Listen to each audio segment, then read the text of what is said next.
Isang pinagpalang araw sa inyong lahat. Tayo po'y magdinilay sa salita ng Diyos, ang pinagmumulan ng awa at tawa ng ating buhay, ang salitawa.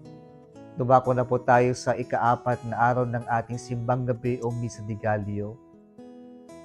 Mga kapatid, tampok po sa ating mga pagbasa ngayon ang kwento ng dalawang kababaihan. Both of them are barren. Hindi po sila magkaanak. At sa kultura ng mga Hudyo, ang babae po na hindi mabuntis o magkaanak ay tila pinaparusahan ng Diyos. They are considered cursed by God in their culture, in their belief. And so we can imagine the situation of these two women, how they were ashamed of themselves that they could not produce a child for their husband. Hiyang-hiya sila sa kanilang pagkababae. Subalit sa kabala nito, hindi po sila tumigil na manalangin, na magsumamo sa Diyos. Kaya po sa kwento ng ating mga pagbasa ngayon, pinagkalooban ng Diyos sa kanilang panalangin. Pinakinggan ng Diyos ang kanilang panalangin. Si Manoah ay nabuntis at ipinanganak si Samson.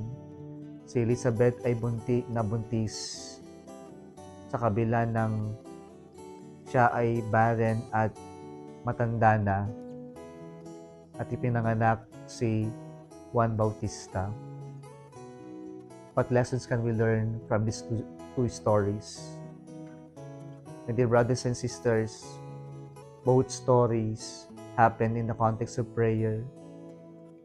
Nagdasal sila at hindi sila tumigil na magdasal kahit na tila imposible, kahit na tila mahirap nang mangyari. Pero ipinagpatuloy nilang magdasal na mayroong malalim na pananampalataya. And so, these stories teach us the value of praying with deep faith. Indeed, nothing is impossible when we pray with deep faith in God. Kapag tayo ay nagdarasal na may malalim na pananampalataya o pananalig sa Diyos, walang imposible. The second lesson of this story reminds us that each of us has a role to play. Meron tayong mga tinatawag na divine role sa mundong ginagalawan natin. Meron tayong bukasyon, meron tayong misyon. Si Samson ay naging isang great leader, spiritual leader. Si John the Baptist ay naging precursor ng Messiah. Paalala po sa atin dito mga kapatid, na wala sa atin dito ang patapon, wala sa atin dito ang useless. Lahat tayo ay mayroong tungkulin. Lahat tayo ay may misyon na gagampanan sa buhay na ito. Kailangan lang natin maging bukas sa kung ano ang gusto ng Diyos sa atin, upang sa ganon, magkaroon tayo ng meaningful life, magkaroon tayo ng magandang paglalakbay dito sa ibabaw ng mundo. Kung nagustuhan mo ang video na ito, huwag kalimutang mag-like, i-share at mag-subscribe sa Salitaw Facebook page and YouTube channel. Muli isang pinagpalang araw sa inyong lahat.